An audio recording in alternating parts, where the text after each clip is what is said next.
You know that feeling when you realize someone's been staring at you through a window for so long they've memorized your schedule? That's what we're about to talk about tonight. Not in a creepy way. Well, not in the way you're thinking. Let me set the scene. It's somewhere between midnight and 3 a.m.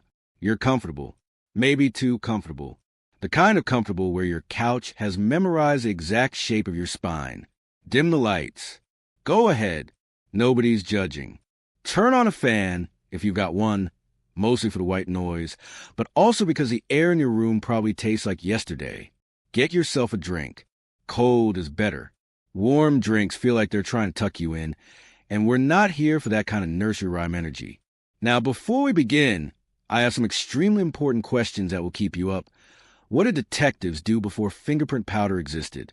Just, like, wave their hands over crime scenes hoping something would stick? And how suspicious is too suspicious? If your neighbor waters their plants at 4 a.m., is that a hobby or a cover story? Why do criminals always run like they've never actually tested their legs before? It's never an elegant jog. It's always that awkward gallop of someone learning to use their knees for the first time. Congratulations. You just woken up in the middle of a cold case that refuses to stay cold. 20 years.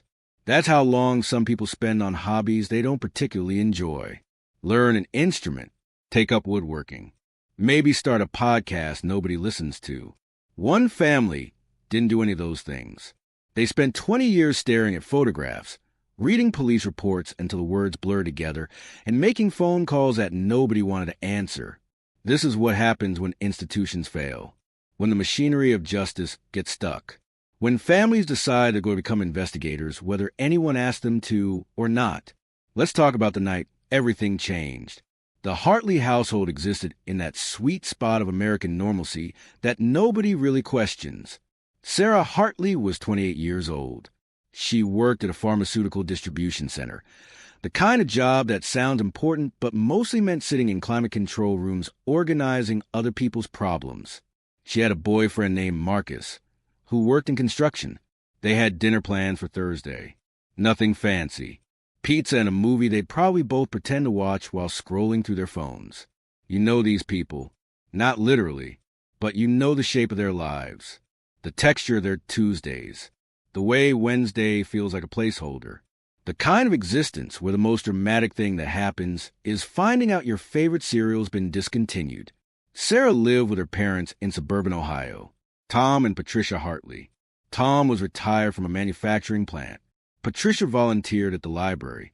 They had the kind of marriage that had survived 32 years by figuring out how to coexist in the same house without actually occupying the same space. Tom watched the news in the living room. Patricia read in the den. They met for dinner. This was a functional system.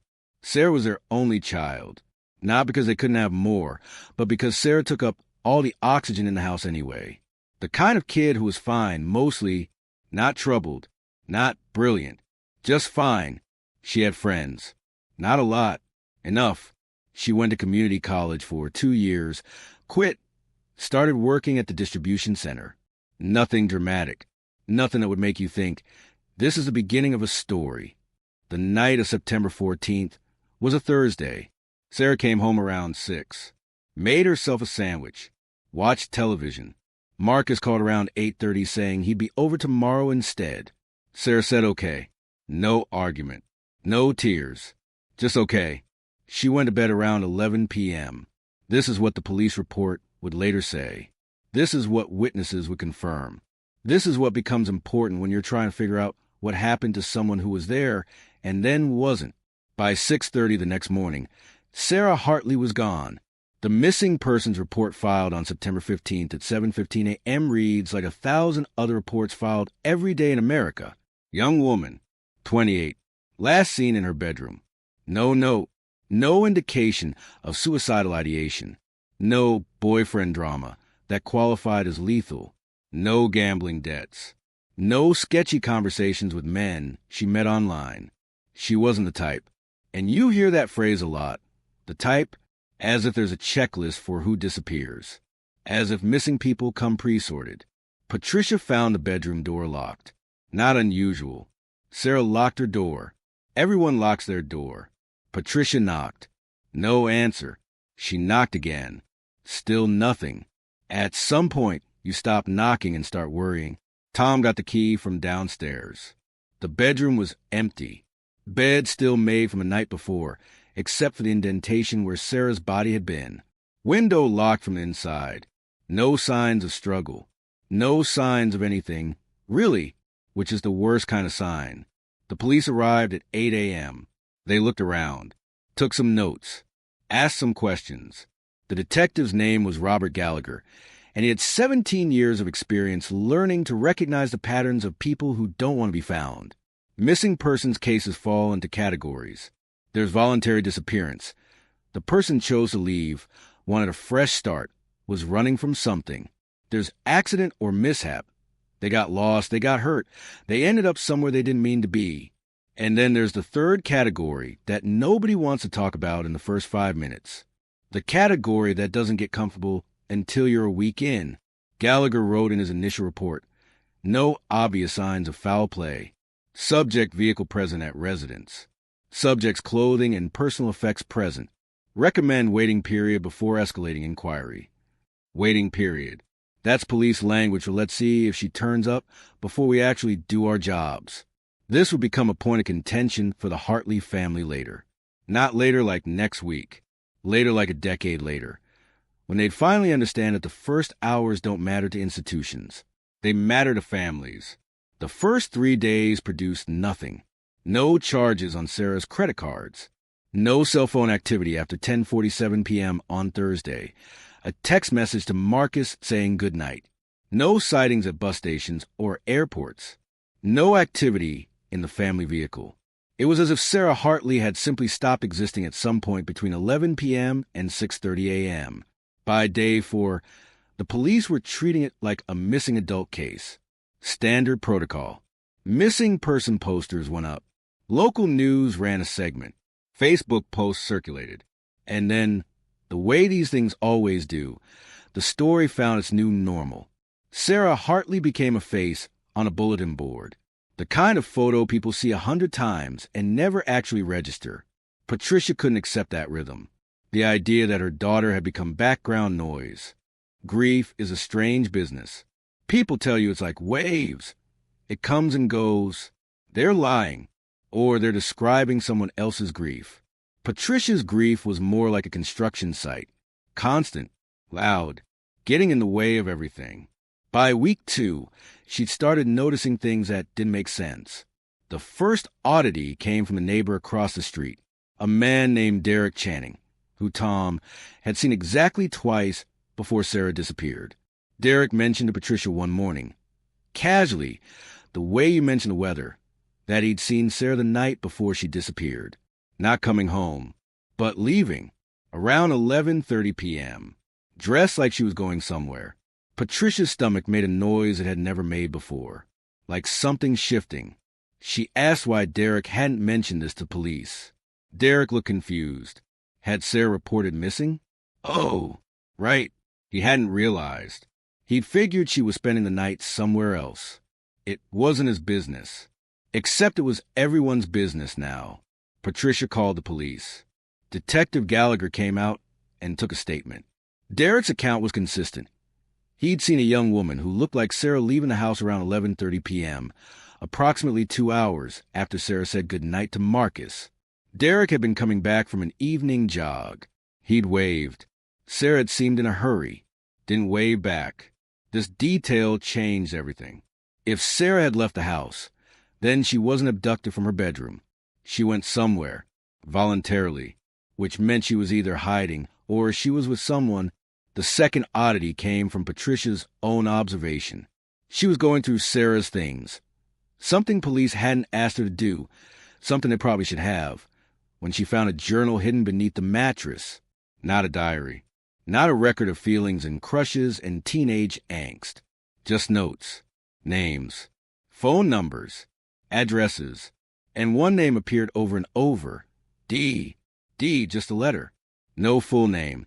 Patricia showed this to Tom, who called Gallagher, who suddenly became interested again. D could be a boyfriend nobody knew about. D could be a dealer. D could be a lot of things. They asked Marcus about Dee. Marcus had no idea what they were talking about. He thought they were exclusive. The police believed him. Probably. The third oddity was the hardest to articulate. It was the absence of oddities everywhere else. Sarah's life was boring, suspiciously boring. A 28-year-old woman with no secret boyfriend, no substance issues, no debt, no enemies, no reason to disappear should have been remarkable in her boredom. Instead, she seemed deliberately bland, like someone who was being careful. Patricia started sleeping in Sarah's room, just sitting in the dark, trying to understand her daughter by osmosis, trying to figure out who Dee was, trying to figure out why Sarah had left the house at 11:30 p.m. on a Thursday night when she had to work the next day, trying to figure out why the police had stopped looking. You have to understand something about missing persons cases and the people who investigate them. Police are trained to think like skeptics. That's not their flaw. That's their job. They operate on patterns. They've seen thousands of cases. They know what usually happens. Usually, a young person goes missing. You check the obvious places first. Boyfriend's house. Friend house. Maybe a hospital if there's been an accident. Usually, the person turns up within 72 hours with an explanation that's boring and disappointing. Sarah hadn't turned up. By week 3, Patricia had decided that if the police weren't going to investigate seriously, she would. This wasn't a decision she made consciously. It was an announcement. It was just what happened when she woke up every morning and realized her daughter was still gone and the institution responsible for finding her had already mentally moved on. She started with the name Dee. Patricia went through Sarah's phone records, information she had to pay a lawyer to obtain. She found a phone number that appeared dozens of times. She called it. A man answered. His name was David Patterson. He was 34 years old. He worked in sales. He claimed he barely knew Sarah. They'd met at a grocery store, had gone out for coffee exactly twice. Nothing serious. Patricia didn't believe him. There's a tone people use when they're lying. It's not about what they say. It's about the precise amount of confidence they use while saying it. David Patterson had too much confidence. He was rehearsed. She hired a private investigator. His name was Frank Marino, and he was the kind of man who'd spent 20 years inside police departments before deciding institutions moved too slowly. He understood Patricia's desperation because he'd seen it before. He also understood that the legal system didn't care. Not yet, not without evidence. Marino started with David Patterson. Patterson had a history, not a criminal record, but a pattern. 3 previous women had filed restraining orders against him. All had similar stories. He'd met them casually. He'd become obsessive. He'd shown up at places uninvited. He'd called at hours when normal people were sleeping. One woman, a woman named Claire Montgomery, said he'd become physically aggressive when she tried to end things. Patricia felt something crystallize inside her. This was motive, not a motive Sarah would have understood, but a motive nonetheless. The police reopened the case. Not because the Hartleys had discovered something the police had missed. Because the Hartleys had made enough noise that ignoring them became worse than investigating. Investigation is mostly tedious. People don't talk about that part. They talk about dramatic breakthroughs and intuitive leaps. They don't talk about the hundreds of hours spent reading through phone records, credit card statements, and bank transactions looking for something that might mean nothing. Frank Marino spent 6 months on David Patterson. He found that Patterson had rented a storage unit 2 days after Sarah disappeared. He found that Patterson had withdrawn $5,000 in cash from his bank account on the same day. He found that Patterson had taken a 4-day trip to upstate New York, a place where nobody knew him, a place where he'd paid for hotel rooms in cash. But he didn't find Sarah. The police brought Patterson in for questioning. They had suspicion. They had pattern. They did not have a body. Patterson lawyered up immediately. He admitted knowing Sarah. He admitted being obsessed. Maybe he was lonely. She was beautiful. It didn't work out. He went away to clear his head. None of this was illegal. The prosecution wanted to move forward anyway. They had motive, opportunity, and behavior that aligned with previous violence. What they didn't have was a murder weapon, a crime scene, or a body. Murders without bodies are complicated. The law requires certain things. And the law, for all its flaws, requires those things for a reason. Meanwhile, Patricia was learning things about her daughter that nobody had mentioned before. Sarah had actually met Patterson at a yoga class, not a grocery store. They dated for approximately 6 weeks. Sarah had broken things off because Patterson had become controlling. She'd told her friend Rebecca about it. Rebecca had told the police. The police had noted it.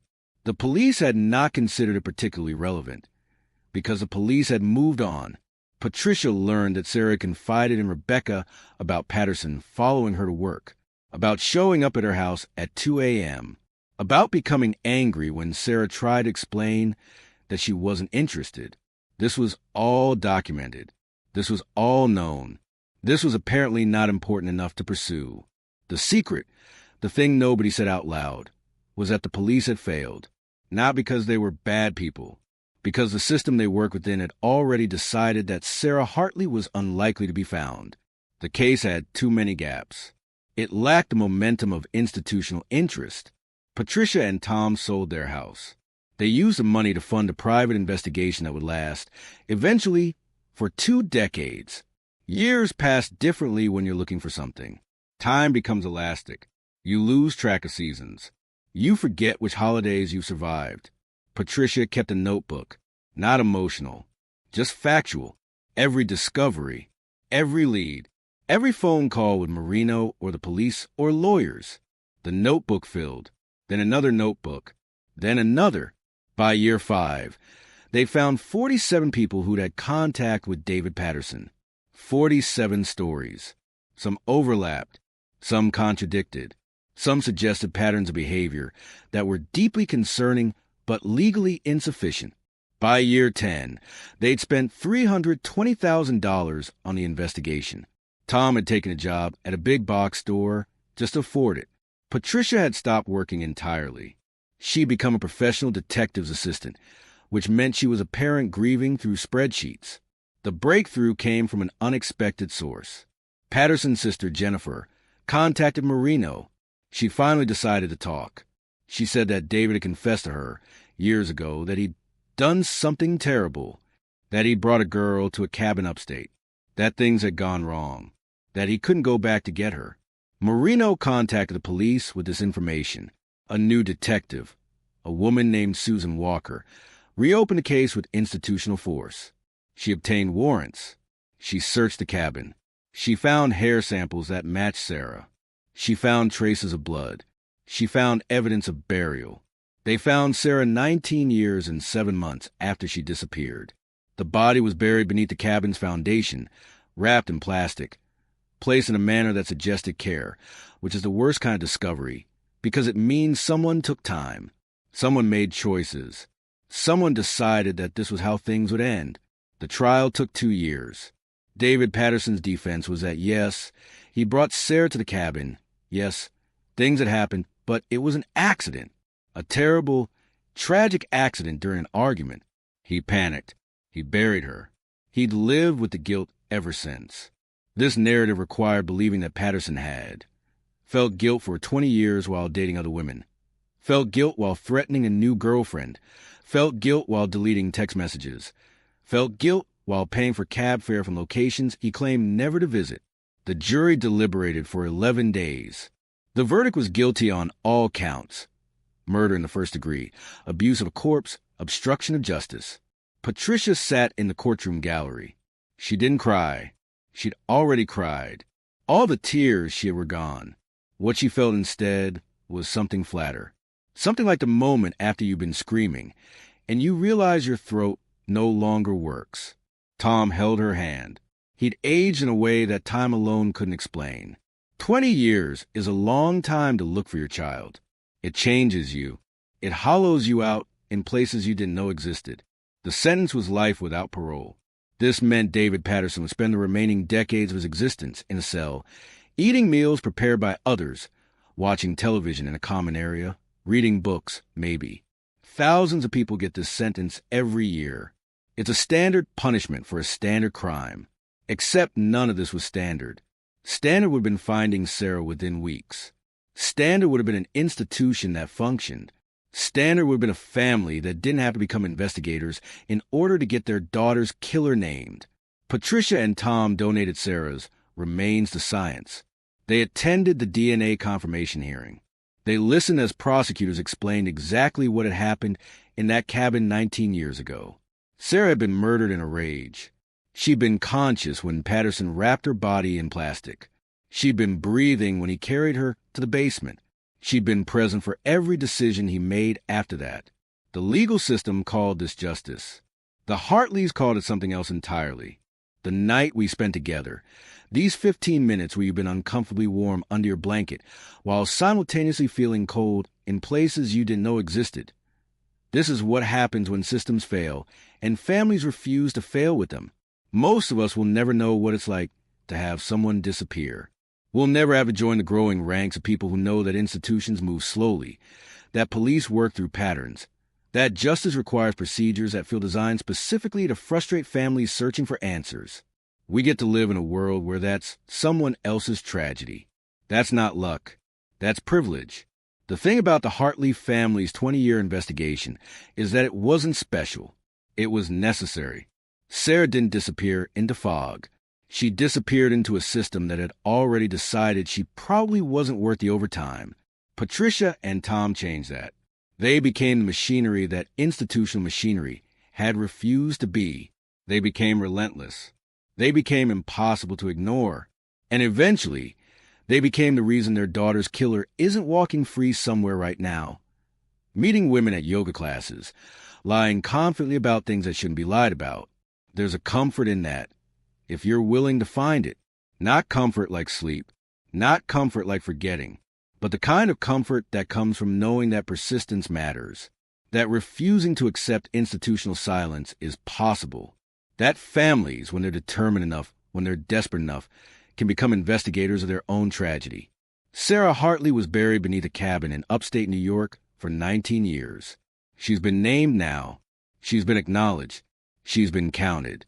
And somewhere in that accounting is a small rebellion against the systems designed to forget people like her.